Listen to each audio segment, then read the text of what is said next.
Gracias por mantenerse con Costa Rica en juego. Ahora sí estamos en nuestra sección La Conversa y nos acompaña, como habíamos anunciado, Abril Gordienco López. Ella es abogada y notaria, con estudios en Administración Pública y Políticas de Desarrollo. Es la única diputada por el Partido Unidad Social Cristiana representando a San José. Bienvenida, Abril Gordienco, un gusto tenerla aquí en Costa Rica en juego. Hola Laura, muchísimas gracias por la invitación. ¿Qué cualidades tiene Abril Gordienco para ejercer un buen trabajo como diputada? Compromiso, amor por Costa Rica y pasión por generar valor, pasión por el servicio público y el deseo de poder aportar a mejorar la calidad de vida de la mayor cantidad posible de personas. Rodrigo Chávez es el presidente con mayor respaldo popular en la historia reciente de Costa Rica. ¿Cómo considera que es la situación actual del país y por qué Chávez, el mandatario Chávez, tiene ese apoyo?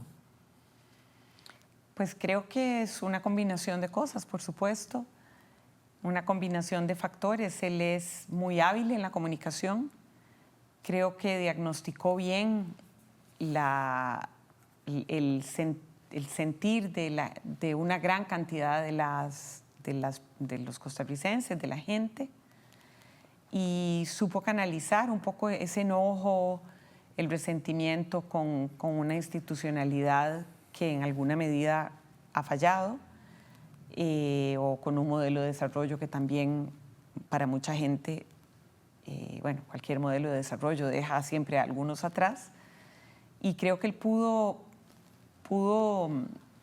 captar eso, canalizarlo, y si bien siento que no lo ha resuelto, su popularidad se mantiene en gran parte porque ha logrado sostener esa conexión, que creo que es parte de lo que el electorado y la ciudadanía le reclama a la clase política, la desconexión, no solo con las necesidades reales, sino también con los sentimientos y las emociones de las personas. Exacto, ahora usted va a formar parte de esa clase política, Abril Gordienco.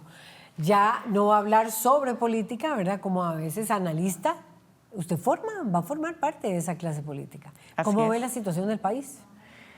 Sí, la veo difícil, la veo complicada, nos estamos muy polarizados y la polarización deja poco espacio para los acuerdos, lamentablemente. Nos han separado como en dos bandos, algunos porque quieren y otros simplemente, de alguna manera, el discurso público nos ha dividido así.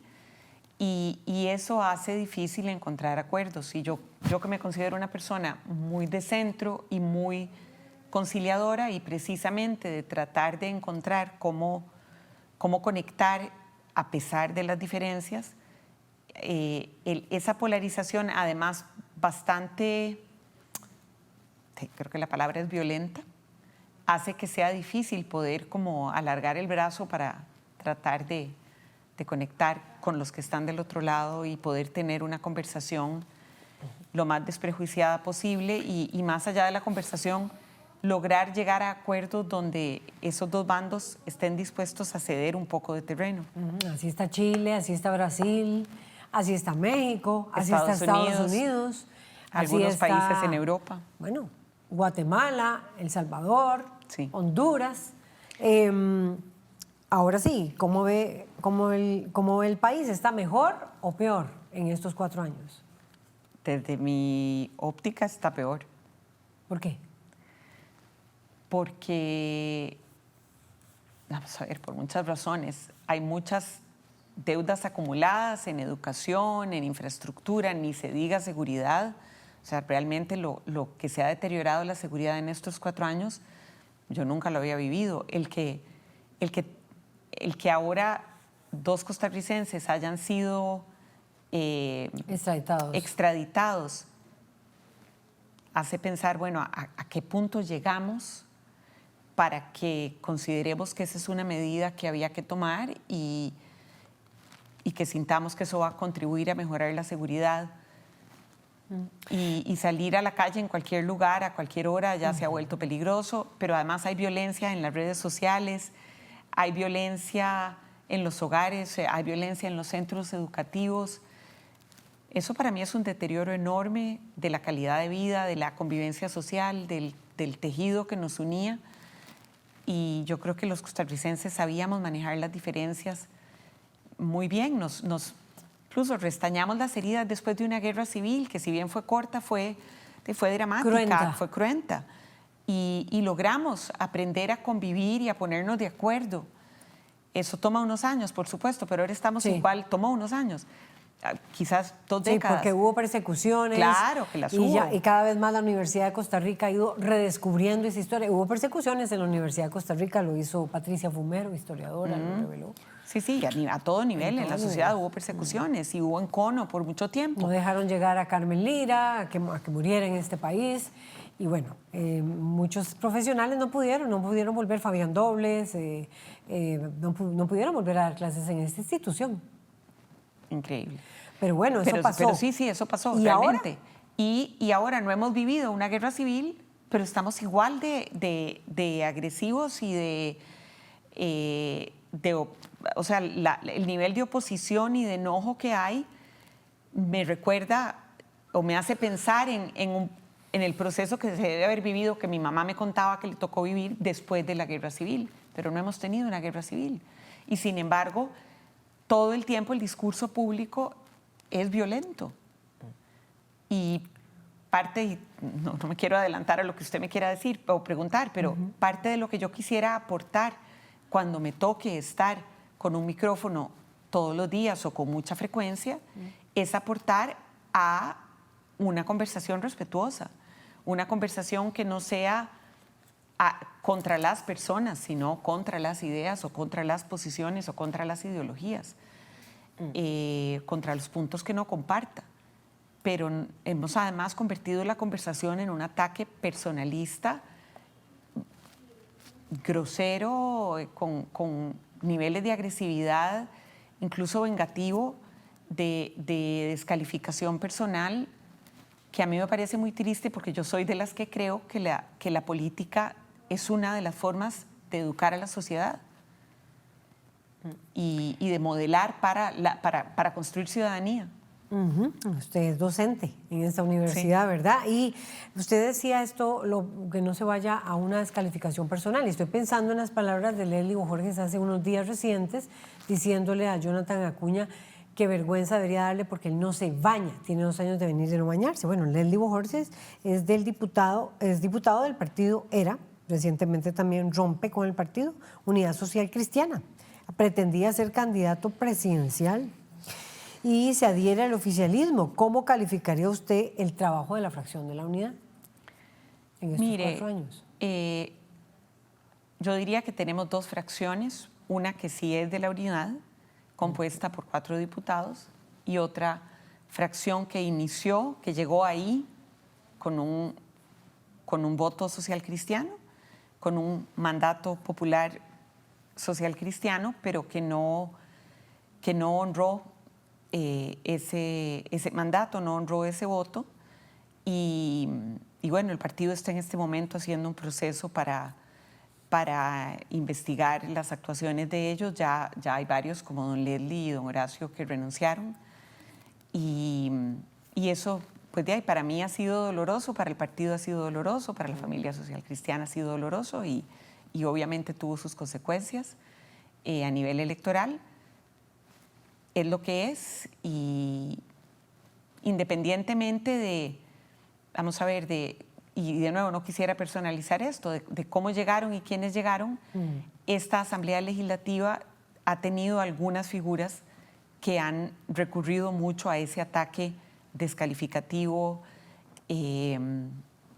grosero, que no aporta absolutamente nada a la conversación pública, que lo único que hace es deteriorar la imagen de la Asamblea Legislativa como institución, que sabemos que en el mundo los congresos y las asambleas legislativas suelen ser la institución menos popular, y en buena parte creo yo porque no se comprende cuál es la misión y la función, y que además ahí están representadas pues buena parte de las fuerzas diversas de la sociedad, y por lo tanto nunca nadie va a estar 100% contento con una asamblea legislativa, precisamente porque una parte de quienes están ahí, yo no voté por ellos, representan otra visión, pero tienen derecho a tenerla y a representarla.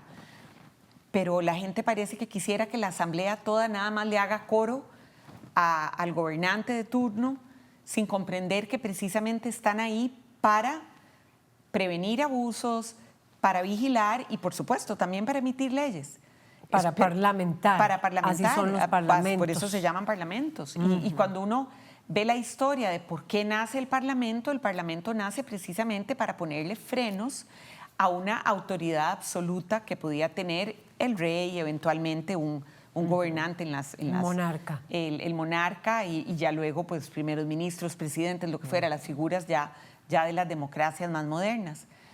Pero tal vez hemos fallado en términos de educación cívica, de ser más elocuentes o más eficaces en que la ciudadanía comprenda cuál es la función de cada uno de los poderes, y que no es que tienen que ser comparsa uno del otro. Estamos tratando de ver a Abril Gordienco dentro del Partido Unidad Social Cristiana, y ya tenemos que pasar al sketch, pero quiero aprovechar. Usted se fue al Movimiento Libertario, fue candidata. ¿Es por eso que usted se va del Partido Unidad Social Cristiana en ese momento y ahora va con la bandera del Partido Unidad Social Cristiana? Porque no. ¿Era dos unidades social cristianas? No, o sea, no tiene nada que ver mi paso por el Libertario con lo que estuviera ocurriendo en la unidad. Tiene más que ver con mi propia historia personal, con la etapa de la vida. Yo milité y fui muy activa en los gobiernos tanto de don Rafael Ángel como de don Miguel. Incluso estuve trabajando en el Estado, en el gobierno, con ellos. Para cuando llega don Abel Pacheco, me piden que participe de un cargo en el gabinete. No lo pude aceptar porque mis papás se enfermaron muy gravemente, ambos ese año. Y además, bueno, tengo 4 hijos, era mucho lo que tenía, digamos, en mis manos para asumir una responsabilidad tan grande. Y esa misma situación familiar me llevó más bien a salirme de la política partidaria, salirme en el sentido de no poder estar asumiendo nada así, y más bien dedicarme mucho a mi familia y a buscar actividades que me permitieran una flexibilidad de horario muy grande. Yo cuidé a mi mamá por 20 años y eso, había emergencias todo el tiempo. Constantes. Cuando uno tiene hijos también hay emergencias, entonces yo quería algo muy flexible, hasta que, bueno, me involucré en activismo cívico y en propugnar reformas electorales, y en algún momento Otto Guevara, que también venía de la unidad, fue casi la única figura política que le puso atención a las reformas que veníamos impulsando desde la sociedad civil, y me propone que si acepto ser parte de su papeleta y promover las reformas desde el Poder Ejecutivo. ¿No tenían eco en la unidad sus reformas? Es que no me buscaron, yo sí traté de acercarme, pero bueno, es cierto, digamos que no tuvieron eco en ese momento. Y es difícil, Laura, cuando a uno le ofrecen servir al país, aunque pensaba no hay muchas probabilidades de que lleguemos a la verdad, a ganar la elección. Sin embargo, después subieron mucho y esa fue una elección muy atípica. En el momento que él me lo ofreció no parecía muy probable. Entonces, de alguna manera también sentí, bueno, es una oportunidad de llegar a servir y de llegar a promover esto con más músculo. Puede ser una aventura de 4 meses, pero estoy dispuesta a hacerlo por mi país. Y ya la situación, mi papá había fallecido, mi mamá se había vuelto algo más manejable, mis hijos ya estaban grandes. Entonces lo acepté, pero nunca fui libertaria en realidad. Como le digo, don Otto venía de la unidad, incluso había venido... ¿Por qué no fue libertaria? Porque soy social cristiana. No sé cómo más explicarlo. Siento que yo sí creo en un estado,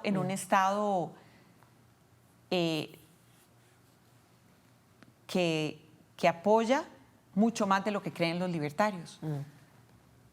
no tanto como probablemente una persona socialdemócrata. Creo en un Estado pequeño, pero un Estado facilitador. Y un Estado, eso sí que ayuda. La Unidad Social Cristiana es el partido de las grandes reformas sociales de este país que nacieron del Estado, no de otro lugar. Entonces sí creo en ese gran valor. Vamos a ir al sketch. ¿Qué está en juego? ¿Verdad? Esa es la gran interrogante que tiene para responder al tema del Poder Judicial. Estamos con una abogada que es la diputada electa Abril Gordienco por el partido Unidad Social Cristiana. Y nos vamos con este sketch para verlo.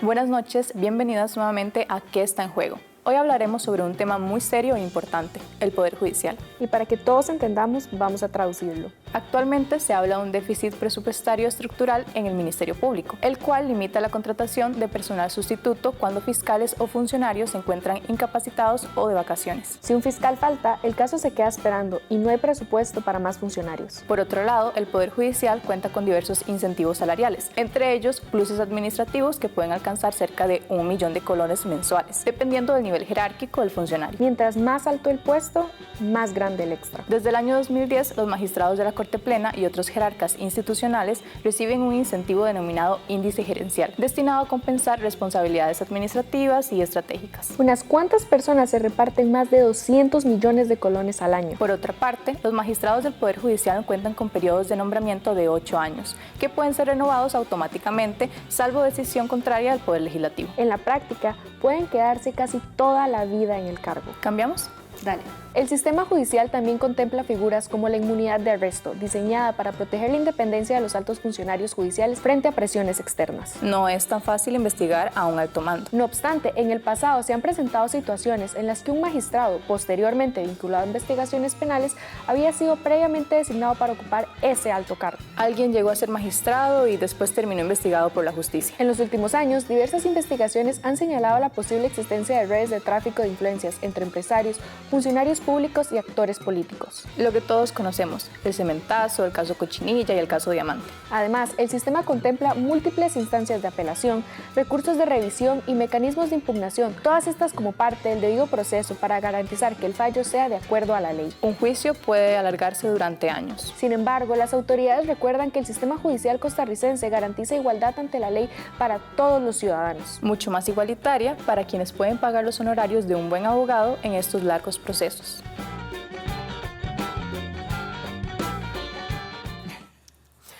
Ella es abogada, Abril Gordienco, diputada electa por San José del Partido Unidad Social Cristiana, profesora de Derecho aquí en la UCR.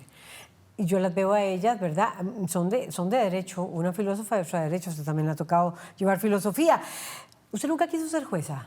¿Jueza? Sí, ¿Fiscala? sí. ¿Magistrada? No, o sea, no veía tan lejos, digamos. Me parecía lindísima la labor de la judicatura. No lo hice nunca, pero digo, ni lo intenté.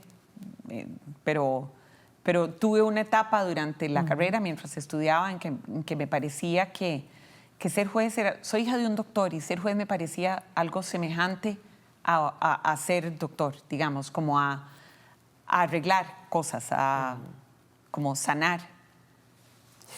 ¿Usted cree que el trabajo del Poder Judicial ha sido tan malo como lo dicho por Rodrigo Chávez? No. ¿Por qué no?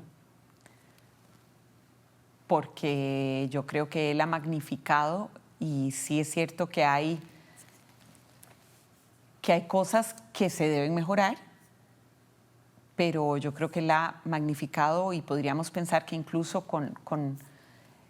hay un discurso muy superficial que tergiversa y que se enfoca en lo negativo sin ver lo positivo. Yo sigo creyendo que el Poder Judicial es un bastión fundamental de la democracia, y tenemos problemas de justicia que no es pronta, que no es incluso a veces cumplida, pero eso no quiere decir ni que todo está mal, y además se ha focalizado mucho en ciertos miembros del Poder Judicial, cuando hay no sé, fiscal, creo que son como... magistrados, Y miles de sin jueces visas y miles y jueces y juezas. de otros funcionarios que con dedicación trabajan todos los días para tratar de sacar adelante de todas las situaciones que se someten a ellos, o que se someten a los juzgados y a los tribunales. Yo creo que es parte de un discurso populista que está predominando mucho en los países que usted mencionó y en otros, porque el Poder Judicial representa precisamente ese último bastión que para quien quiere acumular poder y hacer y deshacer a su gusto, tiene que atacarlo y tiene que tratar de erosionarlo y el primer paso para debilitarlo es hacerle perder credibilidad. Vamos a ir al verdadero o falso, nuestra sección. Abril Gordienko, diputada electa, es profesora en esta institución. Ya no estoy dando clases, pero he sido orgullosamente he sido profesora aquí. En la Universidad de Costa Rica. En la Facultad de Derecho. Así que a ella le ha tocado hacer evaluaciones. Vamos en esta sección a trabajar un poquito con algunos datos interesantes de verdadero o falso. La próxima Asamblea Legislativa no heredará ningún proyecto de reforma constitucional tramitado por los diputados actuales. Esto es verdadero o falso. No estoy segura, porque probablemente hay varios, no, pensaría que no heredará, es falso, perdón. Hay varios proyectos, los proyectos de reforma constitucional requieren más de una legislatura. Entonces, los que no hayan pasado simplemente los que estén en la primera legislatura, o tal vez no hayan... Es más, perdón que me extienda así, con Poder Ciudadano Costa Rica, desde Poder Ciudadano Costa Rica, presentamos 2 proyectos que incluyen una reforma legislativa, reforma constitucional. Sí. Y ahí están, no han llevado ni siquiera las primeras 3 lecturas que se hacen en plenario, así que sí, claro, que heredaremos varios. Hay 5 reformas a la Constitución gestionadas por la Asamblea Legislativa, como veremos ahorita el dato en pantalla. Esas 5 reformas las tendrán ustedes, doña Abril Gordienko, entre las que se encuentra prohibir la doble postulación a la presidencia y Asamblea Legislativa. Hay otra que pide rendición de cuentas, que se dé el discurso del mandatario, ¿verdad? O mandataria en la Asamblea Legislativa. Hay otra que tiene que ver con que no se obligue o que más bien que no pueden evitar personas familiares dar testimonio en un caso de violación o de abuso sexual, ¿verdad? Esa es una reforma constitucional de un menor. Entonces, en este momento, una persona familiar puede alegar simplemente no lo hago, pero esa reforma más bien los obligaría a testificar. A testificar, exactamente. Y no sé si, hay varias, hay otra que se me está yendo en este momento, otras 2, creo que nos faltan por ahí, pero lo cierto es que a ustedes les tocará impulsarlas. Y probablemente quieran proponer nuevas. Improbablemente. Según algunos expertos, los allanamientos sin orden judicial y sin la participación de un juez como garante implicaría vulnerar los derechos a la propiedad, a la intimidad y al secreto de las comunicaciones. ¿Esto es verdadero o esto es falso? Verdadero con V mayúscula. Es verdadero, efectivamente, porque los abogados especialistas en materia digital, Juan Durango y Juan Manuel Campos, por ejemplo, advierten que la propuesta del diputado electo, esto es una iniciativa de don Nogui Acosta, exministro de Hacienda, diputado por el Partido Oficialista, jefe de fracción del Partido Oficialista, del Partido Pueblo Soberano, puede derivar en persecución política o que se introduzcan pruebas falsas. ¿Cómo vio usted esta propuesta?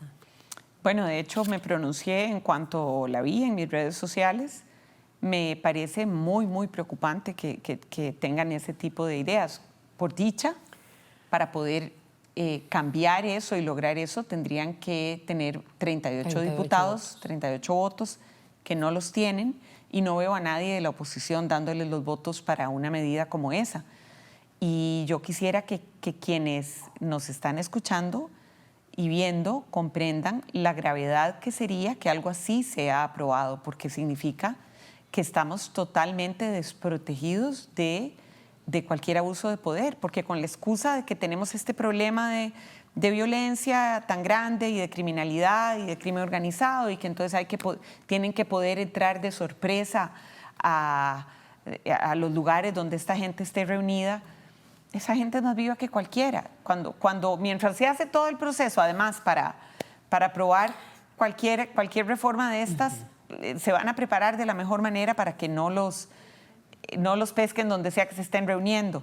Esto de que quieren poner en el barrio tal estas medidas de limitaciones al movimiento y a que nos puedan allanar, etcétera, a quien va a afectar es a la gente buena que lamentablemente le tocó estar en el lugar equivocado a la hora equivocada.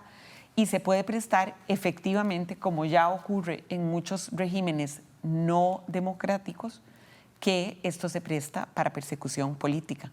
Porque acusar a alguien, levantarle cargos para decir que con esa justificación había que entrar para evitar que escondiera las pruebas o que se fuera.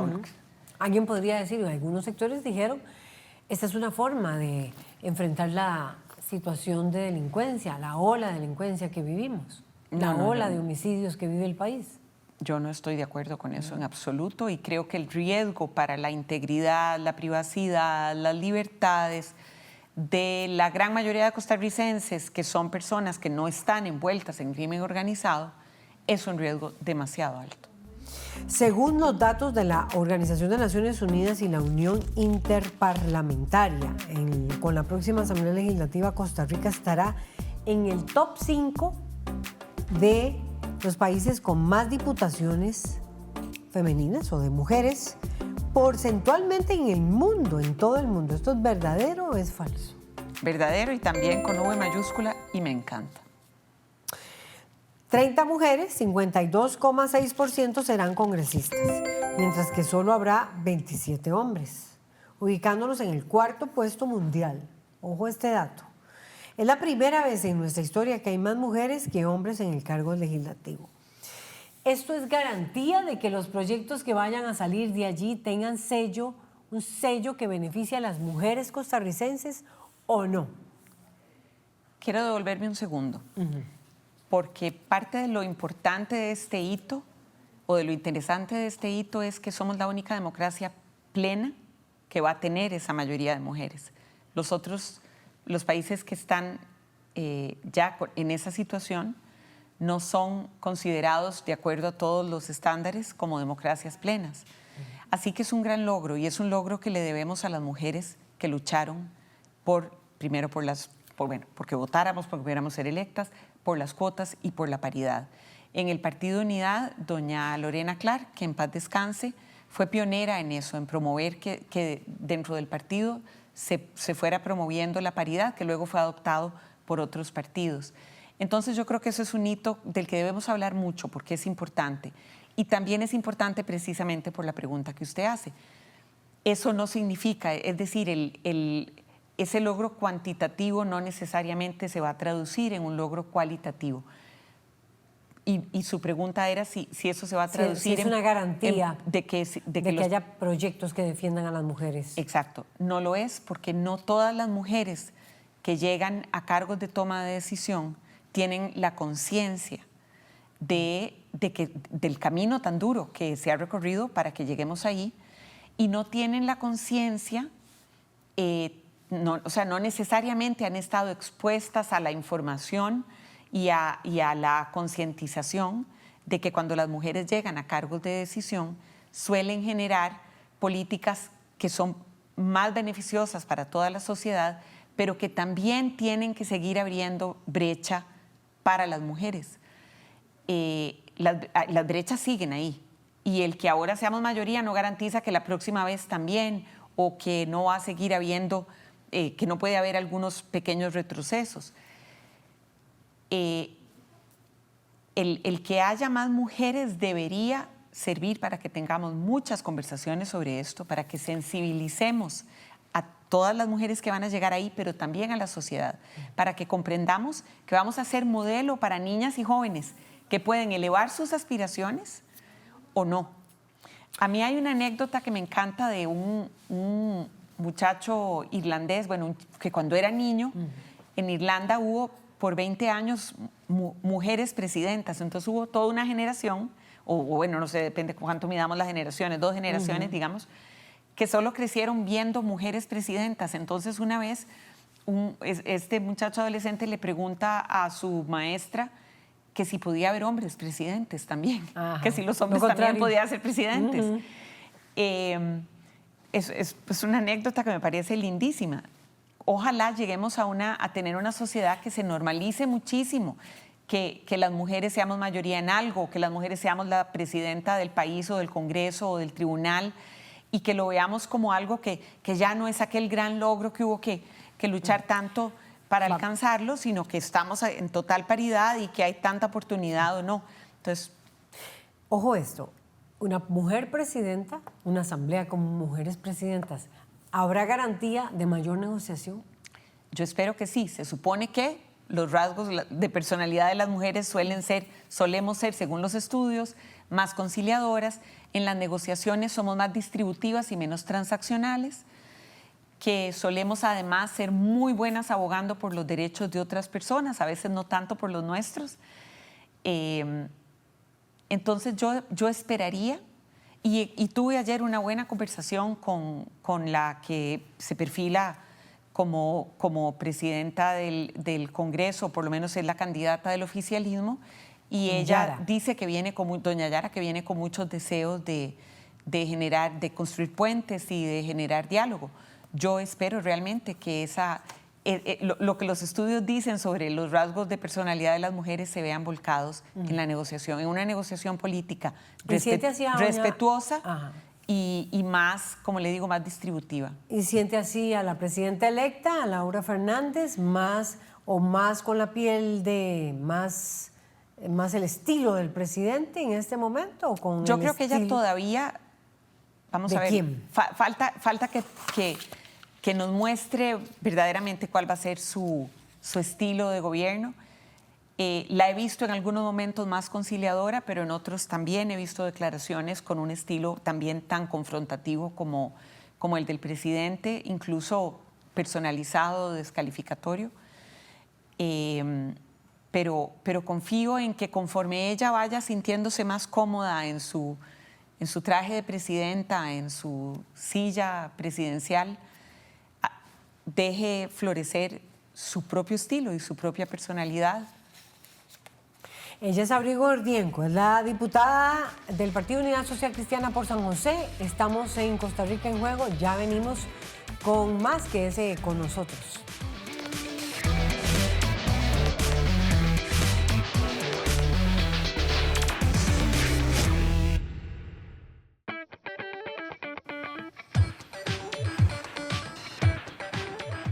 Esto es Costa Rica en Juego. Gracias por mantenerse con nosotros, con Canal 15 UCR. Y ella es Abril Gordienco, la que está con nosotros en la conversa, diputada electa del Partido Unidad Social Cristiana. Nos vamos a ir de inmediato con nuestra sección En la Calle, desde las afueras de la Corte y los tribunales en San José, porque hemos estado hablando mucho sobre el Poder Judicial. Veamos y escuchemos. Hola, hoy estamos afuera de la Corte y los Tribunales de Justicia de San José para conversar con las personas sobre la labor del Poder Judicial.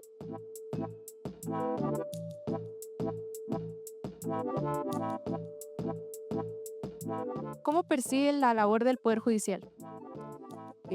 Bueno, podría decir que es una labor que es bastante retadora en este momento que vive el país, ¿verdad? En donde hay un aumento importante de la criminalidad, de la inseguridad, de la violencia, y me parece que con todo y esa situación tan retadora del país, el Poder Judicial pues está haciendo su mejor esfuerzo por salir adelante con su misión de justicia social. Del 1 al 10 le daría un 7. No porque sea malo, sino porque los procesos a veces siento que según el caso son muy largos. Hay casos que le damos prioridad que otros, como todo, pero las personas que tenemos casos que tal vez no afecten tanto al país, sí se nos demora mucho la respuesta de parte de ellos. Mire, yo tengo más de 30 años de litigar, soy abogada penalista y admiro profundamente la funcionabilidad, los esfuerzos y la devoción que tiene cada uno de los funcionarios de este poder. ¿Usted considera que en Costa Rica no hay una justicia pronta y cumplida? Mm, no, realmente no. Ahí, como digo, aquí no se beneficia al rico o al pobre, no lo veo así, sino que siento que según la gravedad del caso, hay unos casos que se demoran más. ¿Y por qué cree que se da esta demora? ¿Por qué cree que hay mora judicial? Yo ahí no sé si son la parte de funcionarios o presupuesto que le haga falta, no sé, pero sí, pero que sí el lento sí.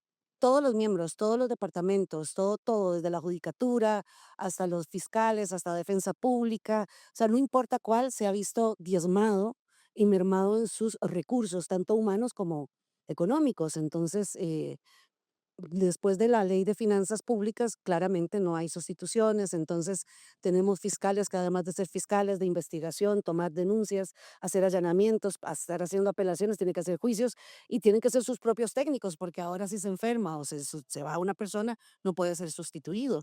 ¿Usted qué opina con todo este tema de la megacárcel, que es como un momento de la reforma? Bueno, yo en realidad no le veo así como mucho futuro a eso, porque el país no creo que esté capacitado para manejar una mega cárcel como la de El Salvador. Hay muchas diferencias aquí, de hecho hay muchos que se oponen también a eso. Entonces no creo que eso vaya a funcionar aquí en realidad. Entonces, ¿cree usted que reforzar las leyes, que hayan más leyes, haría que sea país más seguro, que hayan más personas en las Creo que cárceles? sí, sí, estaríamos más seguros y más tranquilos. Mm, Pues no, también necesitamos reforzar todo, ¿verdad? Esto es un sistema donde todos tenemos que colaborar, todos los poderes, ¿verdad? Y hasta el nuevo pueblo colaborar para que la seguridad mejore. Pues bueno, yo creo muchísimo en que la prevención es fundamental. Me parece que el tema de prevenir mediante la educación, mediante los espacios recreativos, espacios donde las personas jóvenes y las personas menores de edad tengan, ¿verdad?, lugares donde puedan realmente canalizar, trabajar en el tema de gestión de emociones. Necesitamos trabajar mucho en los recursos a nivel de empleo, se necesita trabajar muchísimo también en el tema de promoción de la salud mental y emocional. Prevención, educación, fortalecimiento del poder judicial, más recursos humanos, económicos, eso es lo que debería de estar buscando. Y por último, ¿usted creería que toda esta fama que tiene el Poder Judicial, que últimamente se le ha criticado mucho, es merecida? No, no, ahí, no, como le digo, hay funcionarios muy buenos, hay personas muy buenas, hay personas que hacen su trabajo y lo que es el poder judicial en sí, siento que no tiene mala fama. Sí, sí, sí, me parece que sí. Hay muchos, digamos, jueces que tienen muchos años y no, me parece que no está correcto que sea así. Debieron darle oportunidad a otros y que cada escoba nueva barre mejor, ¿verdad? Es estar haciendo lo mismo y ya se hace uno una costumbre y no se ejerce las cosas como debe ser. Si nosotros no respetamos y no protegemos la independencia judicial, realmente pues lo que tendríamos son resoluciones populares, políticamente populares, por decirlo de alguna forma.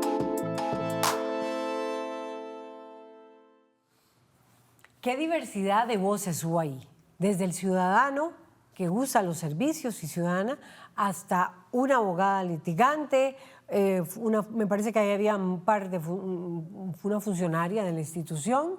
¿Qué opinión le merece esta diversidad de criterios y un tema que ha sido permanente y que ha estado bajo ataque en la actual administración de Rodrigo Chávez? En primer lugar, me encanta que le hayan pedido la opinión a personas y que hayan ustedes publicado la opinión de personas que pensaban diferente, porque eso quienes ven el programa pueden ver diferentes versiones y lados de lo mismo, y claro, eso es lo mejor para formarse una opinión lo más objetiva posible. Estoy de acuerdo con varias de las opiniones mencionadas. Efectivamente, la justicia no está siendo pronta y ahí hay varios cuellos de botella que hay que ir resolviendo. pero yo, igual que sobre todo las dos señoras, la abogada penalista y la señora vestida de celeste, me parece que dijeron cosas muy ciertas. Y es que pues, el Poder Judicial está lleno de personas en general buenas que hacen su trabajo con mucha dedicación.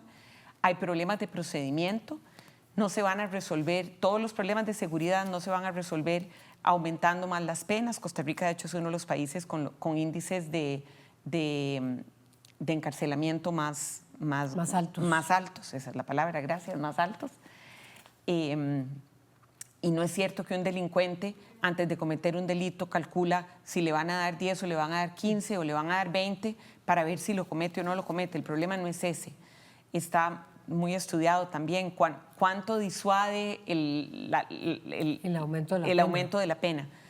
Yo creo que tenemos que trabajar como país, como sociedad, mucho más en prevención. Pero claro, que ya está ocurriendo la violencia, entonces mientras trabajemos en prevención para el futuro, y sí, también hay que hacer mucho para atender el problema de seguridad actual, y al Poder Judicial hay que hacerle cambios. Es cierto que tiene un problema presupuestario, es cierto que hay desbalances entre a dónde se están dirigiendo los recursos a lo interno del Poder Judicial. Las necesidades son muchas y los recursos son escasos. No es una realidad única del Poder Judicial, es una realidad que se está viviendo en prácticamente todas las instituciones públicas y están teniendo dificultades para rendir sus servicios, y hay que hacer más con menos y hay que hacerlo mejor con menos. También es cierto que, por ejemplo, la Asamblea Legislativa ha autorizado giros de dinero para resolver, por ejemplo, esa escasez de fiscales, y lo sé muy bien que en el caso de feminicidios que han estado aumentando, se solicitaron fondos específicos para tener más fiscales y poder atender de manera más integral ese flagelo, y el Ministerio de Hacienda, a pesar de que la Asamblea Legislativa los autorizó, el Ministerio de Hacienda se negó a girarlos. Y luego, pues lo que han dicho es, no, pero es que la plata que le damos al Poder Judicial, el Poder Judicial es el que decide cómo lo distribuye. Cierto, pero por eso mismo pidieron recursos específicos para atender ciertos problemas. La situación del país es muy compleja, son muchos los problemas que tenemos, no solo en el Poder Judicial. Insisto, hay que hacer algunos cambios. Eso no quiere decir que, por ejemplo, vamos a ver, una de las preocupaciones que manifestó un ciudadano, que es que pasan demasiados años ahí y que no hay cambios y que no llegan nuevas personas a sustituir a los jueces y magistrados. Hay que comprender que el Poder Judicial es diferente Eso se lo iba a preguntar. Es diferente y debe ser diferente de otras funciones. Se está discutiendo la reforma públicas para cortarles el periodo, pero exacto. ¿cuál es la realidad en Estados Unidos? En el Poder Judicial se requiere estabilidad e independencia de los jueces. Si ellos tienen que estar yendo a la Asamblea Legislativa cada 4 años, digamos, o cada 6 años, como suelen ser los ciclos políticos, a pedir apoyo, porque ¿quién nombra, devolvámonos un segundito, quién nombra a los magistrados? La Asamblea Legislativa. Eso está bien. Pero, o sea, podemos discutir cómo llegan las ternas y, o sea, podemos analizar todo eso otro, pero sabemos que es la Asamblea la que los nombra. La Asamblea es un órgano político, nombra a personas que son técnicas. Si tienen que ir más a menudo a estar pidiendo que les renueven el periodo, van a perder independencia. Se comprometen más. Exactamente. Y luego el que los estemos cambiando a cada rato nos hace perder el conocimiento adquirido, la jurisprudencia se va casualmente, o sea, se tiene que ir asentando con el paso de los años. Tal vez no que estén de por vida, no lo sé, es parte de lo que hay que, como sociedad, conversar sin prejuicios y con base en incluso derecho comparado, pero no se trata de que eso sea una máquina en la que estén entrando y saliendo, porque perdemos independencia, perdemos estabilidad, perdemos conocimiento. Queda un minuto. Usted dijo, porque un delito tenga más penas, no va a disuadir a una persona de cometer el delito. No necesariamente. No necesariamente. La extradición va a disuadir a una persona, se lo he escuchado también a la actual diputada Pilar Cisneros y a quienes están de acuerdo con ello, va a disuadir a una persona a cometer un delito. La extradición juega esa misma regla. Lo digo porque ustedes, tenemos menos de un minuto, ustedes los abogados y abogadas tenían como casi que un dogma Jamás un nacional puede ser extraditado. Eso cambió. Cambió por estos tiempos. ¿Qué piensa usted? No estoy segura. No estoy segura de que vaya a disuadir. ¿Cómo ha sido la experiencia? Para mí ha sido el corazón partido, el que se aprobara la extradición. Hay una parte de mí que siente que es un mensaje importante, hay una parte de mí muy dolida. Ella es Abril Gordienco, diputada electa por el Partido Unidad Social Cristiana, Abril Gordienco López, por San José. Esto es Costa Rica en Juego y les agradecemos muchísimo haber estado con nosotros esta noche. Quédese con Canal 15. Buenas noches.